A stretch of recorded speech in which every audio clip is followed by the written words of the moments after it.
Okay.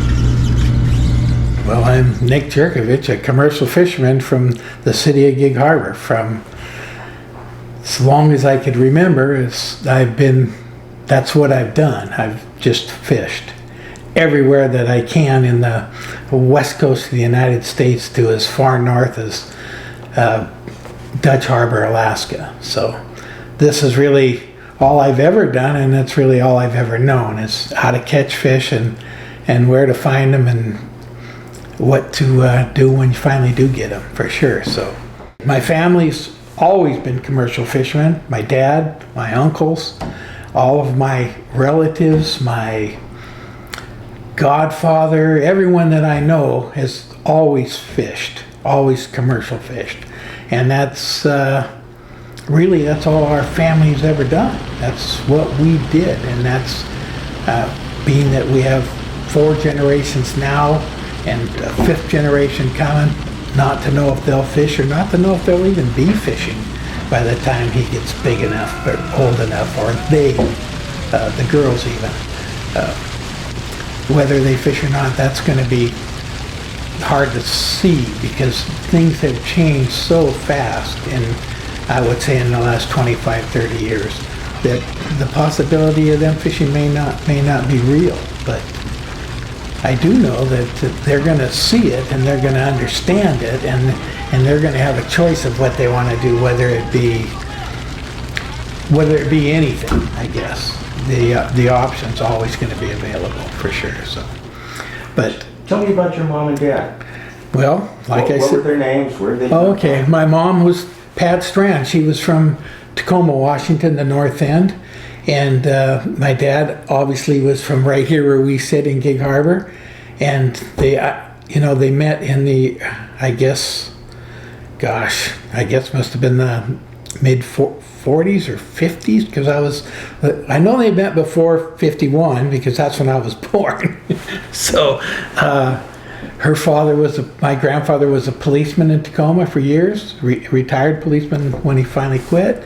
And like I said, my dad was, I'm more like my dad than anybody, because he fished everywhere. He was an adventure person where, if somebody said, hey, there's fishing in the Aleutian Islands, well, he'd say, oh, okay, let's go up there and see if we could catch them, and then if they said that we can catch fish in California, then that's where he would go. So at that time, you worked quite a bit, or you traveled a lot to be able to make a living. It wasn't really that easy. I mean, there was struggles, for sure. I don't remember ever being wealthy.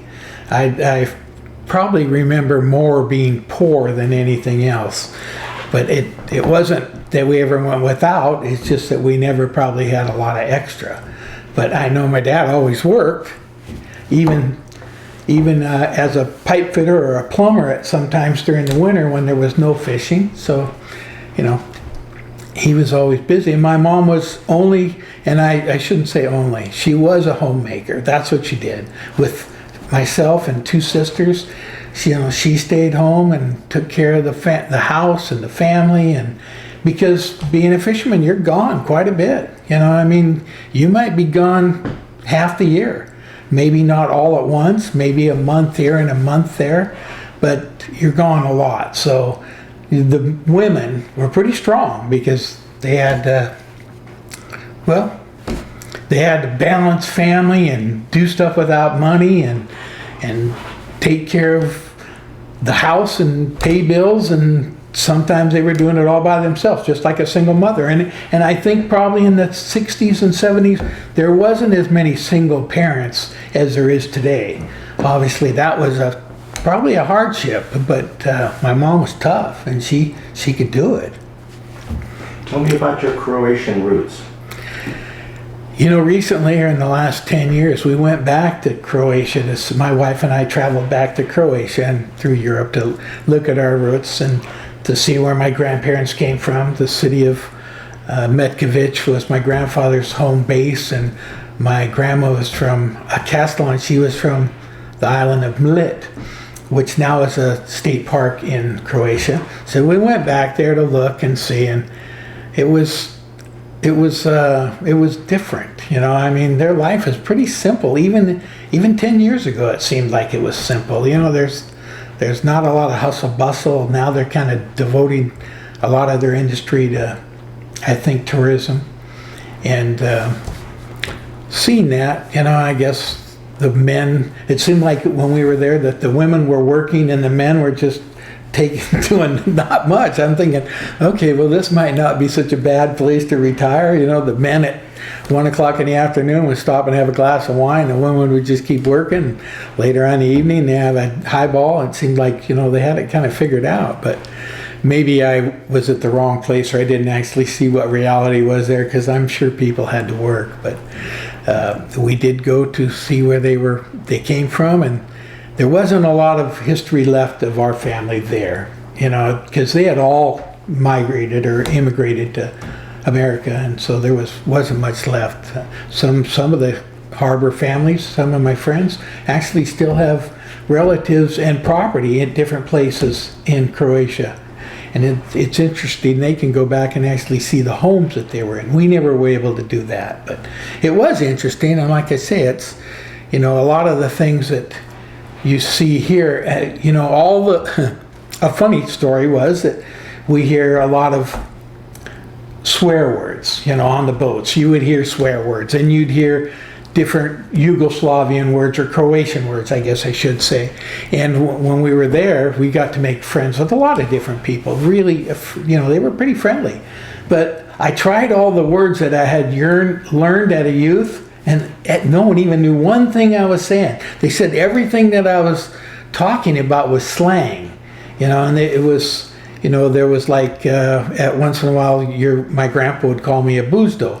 And a boozdo really meant kind of a dummy, you know. So I was over there and said, yeah, I was a boozdo. And the guy says, well, what's a boozdo? And I said, well, God, I was told it was kind of a dumb. No, that's not a word. They made that up. You're not a boozdo.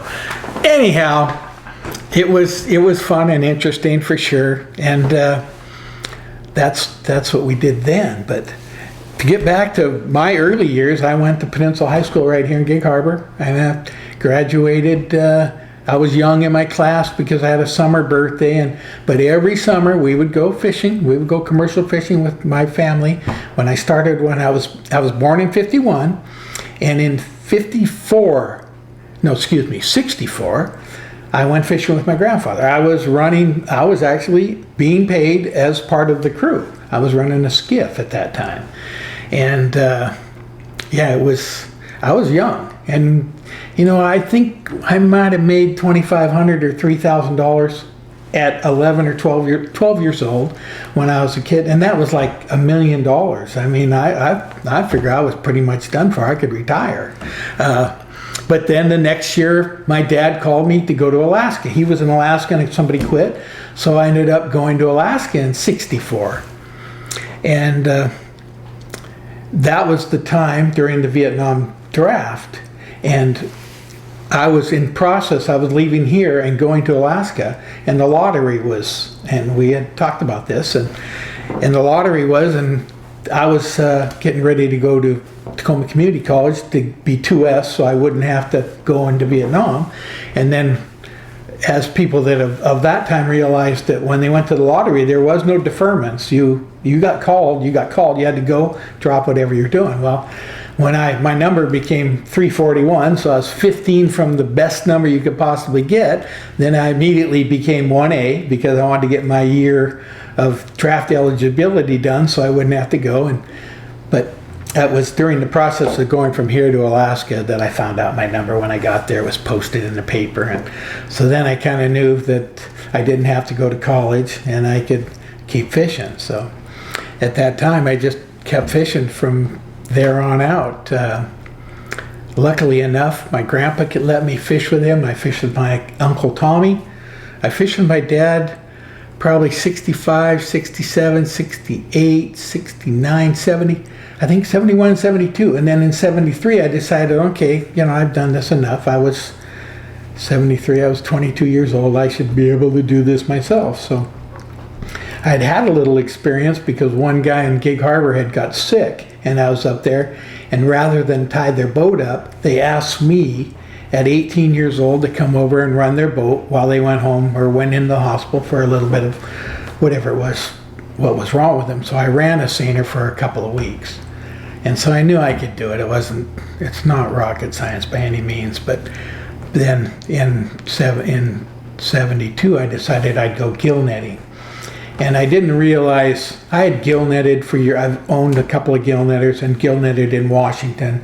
And so I had some experience in gill netting, but it's a single person boat with setting a line and a net in a straight line and the fish swim into it.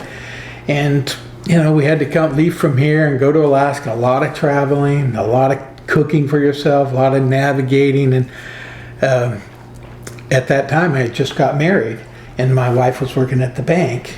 And I took off and went to Alaska. And when I got up there, I started fishing, and we weren't really catching a lot of fish. We weren't really making any money, and I was really lonesome for sure. So I says, "Hey," I said, "give your notice."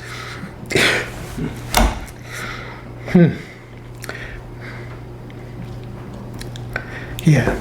If we're going to go broke, we should be together, Come on up here and help me fish, and we can do this. Well, she did. She came, and she didn't really like it, but we fished and we didn't make any money, but it was okay. We didn't. When you're young and you don't really need money, I don't think so. But that was my start. And then the next year I realized that gill netting was not for me. It just was too lonesome. I'm not a single person boat guy. So I said I would have to buy a license, and it was going to be expensive. It was going to be everything I had to buy a license. So I could either buy a gill net license or a seine license. And at that time I thought, okay, well, I'm going to go seining. If I'm going to do something, I'll go seining. So I bought a seine license and went to a company that my dad worked for, and they gave me a boat to use for the next summer, and went up there and ran it and made some money, not a lot, but when we got done with that, I realized that I'm running their boat. So then I made a few dollars, but I didn't have any tax deductions because it was their boat, and I didn't have any. I had given them a portion of the money for their boat, and I realized that if I did this, I'm not going to make it. So I said, I'm going to go somewhere and I'm going to buy a boat. I'm going to buy a seiner. That's it. And that's what I did. I went to a company and I said, hey, I'll buy this boat, but I don't really have any money. Will you finance me? And they said, you're from a fishing family and we know you can catch fish. And my dad helped me, of course. He went in and they said, yeah, sure. Yeah, we'll give you this boat. Take it. So I went from a gill netter to a seiner to running somebody's boat to owning my own boat in a matter of 3 or 4 years, whatever it was. And actually, when I got there and had my own boat, a lot of the things, the stories, it varies on how much fish there is, And at that time, there was a few fish. And we were making money. There was a price, So I just happened to. I don't claim to be smart, but I really would rather be lucky. So I'm lucky enough to get these guys to give me this boat, and I'm lucky to go on a year that there's a lot of fish, and I'm lucky there where I've always fished, so I know exactly how to catch them. And we have this really great, successful season, and everybody makes money, and I'm on top of the world, really. So. I did that for 3 or 4 years, and I was very successful, and it just happened to be a good time.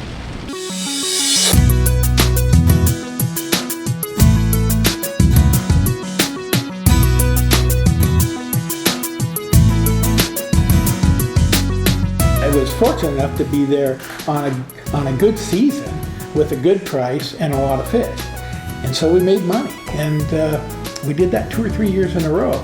And then I probably felt like, if this is the way it's always going to be, I'm just going to go and make money and come home and that'll be that. It's pretty simple. So I decided that I would take this opportunity to build myself a boat, to build a brand new boat in 1978. And, my dad, he just said, well, you know, why would you do that? You've got this boat, you're paying for it, and you're making money. Why do you want to build another? Why would you want the exposure or the expense of building a boat? And I said, well, this boat's old, and I'm young, and I says, I have an opportunity to build a boat, and I think we should do it. I think I should do it. He said, well, you really don't have any money. Well, once again, I didn't, at the time, I didn't really have any money to speak of, so I told him, I says, this is simple, Dad. I says, if I don't have any money, I can't lose it. So I'm going to build this boat, and if I'm successful, I'll make it. If I'm not successful, the bank doesn't want this boat. You know, they're not going to take it from me. I'll just run this boat and make money. And behold, lo and behold, I did it. I had a boat built at that time. I went to a place to borrow money that it was almost like a loan shark. It was Production Farm Credit. I'll never forget. I wanted to borrow $250,000, and I had $25,000, so it was 10%. Well, they weren't loaning money unless you had 30% or 40%. So I was kind of shot in the foot right away. But the company that I worked for knew that I'd caught a lot of fish and I'd making money, and so they said, hey, we'll give you the rest of the money. So they gave me the money, and I went and borrowed this money, and this was in the 80s when interest went to 20%, I think, you know, or 18%, I think, at one time. And I was worried that we weren't going to make the payments because we didn't have the money. But then I realized that the bank, they didn't want the money. They wanted the interest. So if I kept paying the interest, that kept coming every year. So that worked. So I did that for 4 or 5 years with a brand new boat. And it was, at that time, nobody was building boats. And after I built it and made money, my dad said, hey, this is working for you. Help me and we'll build a boat for me. So even though I was the youngest, I was the first. And then the next 2 years later, he built the boat at the same place, same boat. And so we had twin boats, and we were fishing and we were making money, and it was good. Well, it just, to prove how much, and I'll get away from fishing a little bit, but to prove how much fishing was more business than fishing. You know, I mean, at that time when you made money and then you had to pay taxes, and so when we got to the year boat was depreciated out, I said, man, I says, now I'm starting to pay taxes and paying more money, and it's costing more. I said, I gotta get another new boat. I gotta have another investment to make this work. And so I put the boat, I went into town and put a for sale sign in the window, and I don't even think it was a week, and somebody came down and says, I'll take it. Well, now I've sold my boat, and I don't have a boat, and that's all I can do, so I have to find a boat. So I come down to Delta Marine Industries, happened to be a friend of ours, people that we knew because we'd run their boats before, and I purchased a boat. That was it, just that simple. And in those days, not a lot of contracts until it was actually done. It handshake, and you'll pay X amount for this boat and take it. And I did. And lo and behold, I used the boat and I made money. I made a lot of money. And I made, well, a lot. I made a good living, a really good living. Enough to afford me to buy a house and to have cars and to send my kids to private school and to do the things that I wanted to do. So anyhow, another 10 years go by, and this is how my life is going. I'm buying, it's going up, it's getting good. I said, you know what? This boat's depreciated out. I have to have another boat.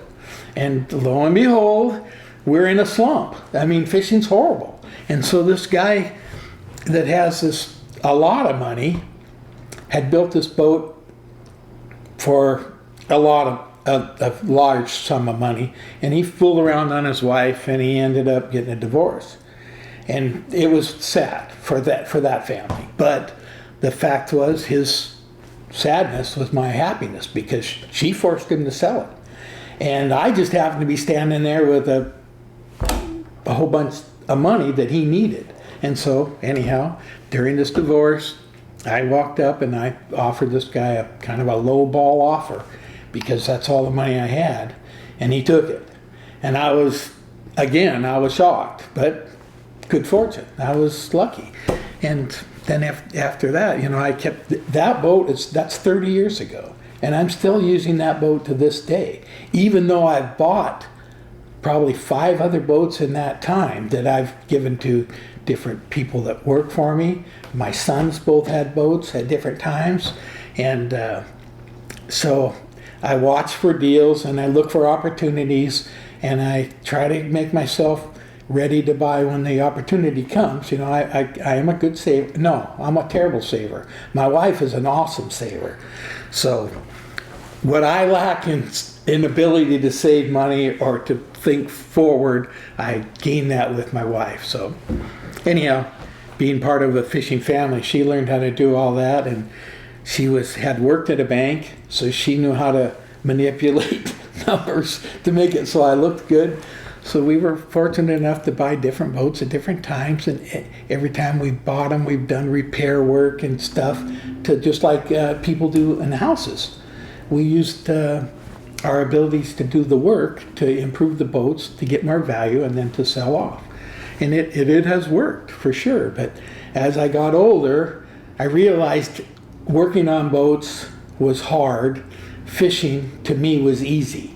So at that time, I decided I'll work harder fishing and pay people to do my boat work, and it actually worked out for sure. So, but our family always has worked together. We had at one time, my dad had boats, my uncles had boats, and we had owned 3 or 4 boats. Our family, our personal family, and we would always take them to Port Townsend or something and work on them. The whole family. My mom would be painting, my wife would be painting, and you know, we did all the work ourselves, and we saved money, and that money is the money that we saved to put in the bank. So it was a really good operation for sure. So, but there was that I had forgot when I built the first steel boat, and times were kind of tough. Like I said, interest was high, and the local paper came out when the boat came into Gig Harbor, the Gateway,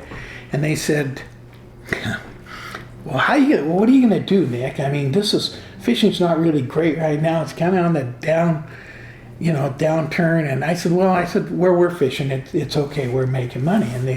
And they said, "Well, what do you plan on doing?" And I said, "Well, I'm going to do what."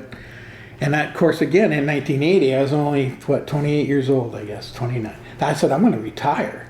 And the guy says, "Well, what do you mean?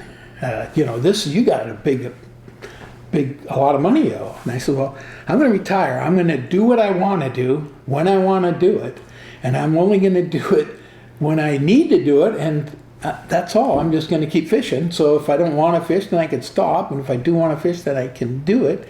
And that's more like being retired. And so at the age of 29, I told guys I was retiring. And I actually am 72 today, or now, and I'm still not retired. I'm still doing the exact same thing I did 30 years ago or 40 years ago. So it's been a good life, because always kind of able to choose and pick and choose what I want to do. I was probably early as far as, and I'm making this all about me, but it is about Gig Harbor. I was early in realizing that just salmon fishing in the state of Washington was just not going to be able, I was just not going to be able to make it. So, and that really basically is what the boats in Gig Harbor did. They fished salmon in the San Juan Islands and then in Puget Sound. And then sometime in the summers, they would go to Alaska. A lot of guys did, for sure. But I realized for me, that wasn't going to be enough, that I was going to have to diversify. I was going to have to do more things. So I started by doing herring. I did herring fishing in the San Juan Islands, up at Point Roberts, in Blaine, Bellingham, in that area. And that was really successful. And then I went, the herring fishery it moved from place to place. So then I decided I was going to go to California and fish herring in San Francisco. So I spent 20 years fishing herring in San Francisco. From January, February, March, I would fish herring in San Francisco, 3 months. And then I would come home in March, and I would go to Alaska and fish herring in Sitka, March, April, and part of May. And then in May, I would come down, and we would do probably most of our maintenance in May because we started getting some pretty good weather and stuff. But then June, July, and August, I would go back to Alaska and fish salmon, which was, it was a vigorous schedule. I mean, we were going and we were going steady, and we didn't have to be so worried about how much we made in one place because we were diversified enough. If we didn't make it one place, we could make it in the next. And if we had a failure in herring, then we could probably make it in salmon. But so in those days, we were probably working 11 months. One time I did a calendar, and I think I slept 190 days on the boat and 170 days at home.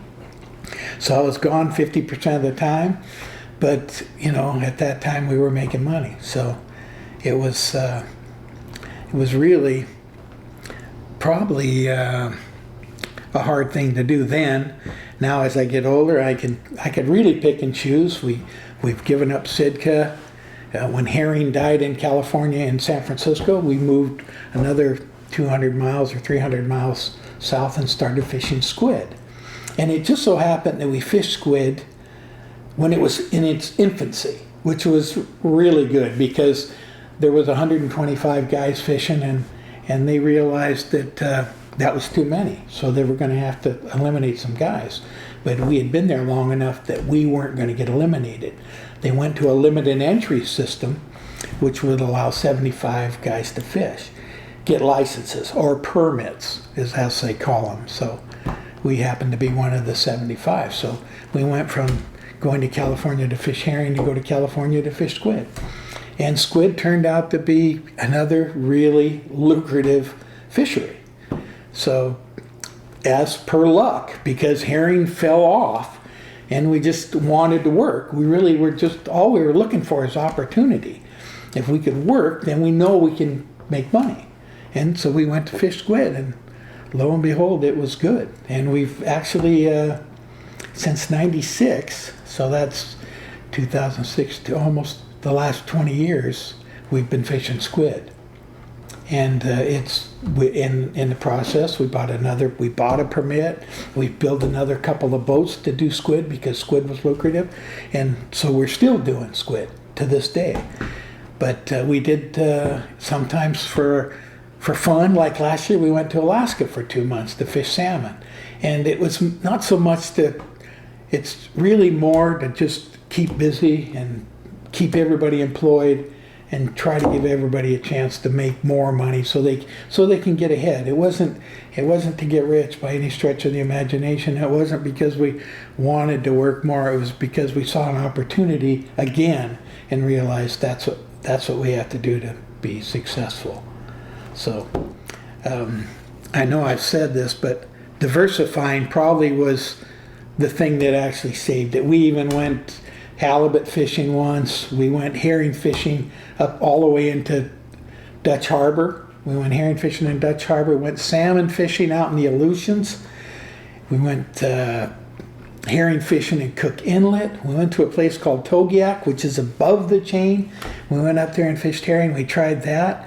To be prepared to do whatever you have to do, and then when the opportunity arises, being ready.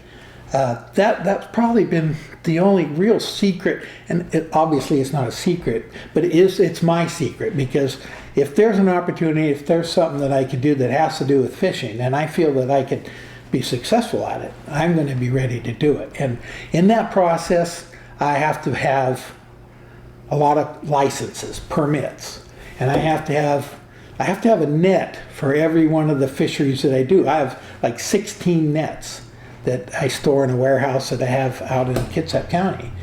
And I have to have seine skiffs, which is the boat that we use to pull the nets. And I have, at times I've had 5, now I have 3. I always have a spare. So I like to have, unfortunately, my wife will tell you, I like to have equipment. I want to have all the best equipment, and I really want to have enough that no matter what somebody calls me to do, I can do it. Like right now, just a month ago, somebody said, hey, I want to take one of your boats crabbing. And I said, well, okay. let's get it rigged. And all I did is start looking around to all my stuff and found whatever I need to go crabbing. And I got it on the boat in a couple of weeks, and that guy's crabbing yesterday and today. That was an opportunity that came up, just shortfall. Then at that time I told you I had bought crab gear, so I had bought licenses. So a guy says, hey, I want to crab, can I lease your licenses? And I said, yeah, absolutely. I put them to work. They're an investment. If they go to work, I make money. That works good for me. So we have 2 opportunities in the crab fishery now. We got a couple of boats sitting in California ready to fish squid if it happens to go. So we're prepared to do whatever it takes to make money. And it's been the secret to our success. Just the ability to answer the phone and to somebody say, hey, there's squid here. I could get 5 guys on the boat in 6 hours and be fishing tonight. I could do it. I know without any question at all. And I keep this, I pay my guys. I feel like another thing that is, and you're going to get all my trade secrets. One of my secrets is always treat your people how you ought to be treated. And I pay good. I overpay. I do whatever I have to keep the best people on my boat. And I have the best people. I really do. I mean, like I said, literally I could get on this phone and have 5 or 6 guys on that boat by tonight and fishing. And they would be coming from, one guy's in Peru. He says he's 6 hours away. Another guy is in Olympia, and I have a guy that's in California that keeps track of the boat. But if there was squid today or tomorrow, we would be fishing. We could be fishing. And when the opportunities are few and far between, which sometimes they are, any little bit that you can get an edge or you can be there is what will be the person that makes you on the top. And we're on the top. We're always on the top. We have, like I said, I believe in having equipment and people, and that's your assets. You really, I know the bank told me once, what do you have, when I wanted to borrow some money, of course, and I brought a portfolio there of my family. I said, this guy's an electrician, this guy is a carpenter, this guy's, and they said, well, these aren't your things. I said, these are my people. If I want to do this job, I can get these guys to do it. We're going to do it for half the money as everybody else, and we're going to be successful at it. It's going to get done right, and we're going to make it work. And along with a few things that I had owned, but I was surprised how receptive the bank was to that. Hey, I got a plan. I got people. They work for me continually, and I know they'll do this job, and we can make it work. And we got some things that, maybe other people couldn't do, but we got to do them because we had a plan. So, but with that, when I look at this list and you talk about responsibilities, I have responsibilities to all these people. If they call, if they need something, if they want something, they can come to me. And I guess I'm like a dad to like 20 people is what it is. But it's not something that bothers me. I enjoy it. I love to give. So we've been successful with this simple philosophy of being ready for whatever comes, and that's what's going to make it work. So, but my concern is in looking at this is the future may not be what we've had in the past. The opportunities are not there. I mean, for my sons and stuff, the cost of getting into business and the cost of buying insurance and the different things that's making it way more prohibited for guys to get in. Now, it's not saying that it can't happen, but to do it on your own like I did it, I think that's going to be really hard. But if you have the ability to find somebody that'll help you or mentor you, I'm mentoring a couple of kids right now, and I mentored my own sons. I think they could be successful, and they could be what turns out to be the next generation of commercial fishermen. And it's not going to be me. It's going to be their willingness to work, and that's what it takes to fish. You got to be willing to work. You got to make, I think in any business you have to make sacrifices to be the best. And that's what we've done. Although today, now, with my 10 grandchildren and not having to go when I don't want to go, and to have the cars and stuff that I want, and and my health. I actually have good health, believe it or not. A lot of people might not realize that, but I have relatively good health, that I'm able to do what I want and enjoy myself. So I'm just extending my retirement just for another, I don't know, I guess maybe 10 years, I hope. I don't know if I can afford it or if I'll outlive my money. That's what I'm always worried about, but we're still working, we're still making money, and that's really probably the most important thing, I guess. Having family. Yep. Working together, accepting the responsibilities of working together with family, and that's probably kind of sums it up. Like I say, I've been fortunate. I always say I'd rather be lucky than good, because luck is something that you can really do. Being good is something that everybody can be good, but not everybody can be lucky. So I've had that going for me for a long time, and I do believe in the philosophy that good things happen to good people. Thank you, Nick. Okay? That's it.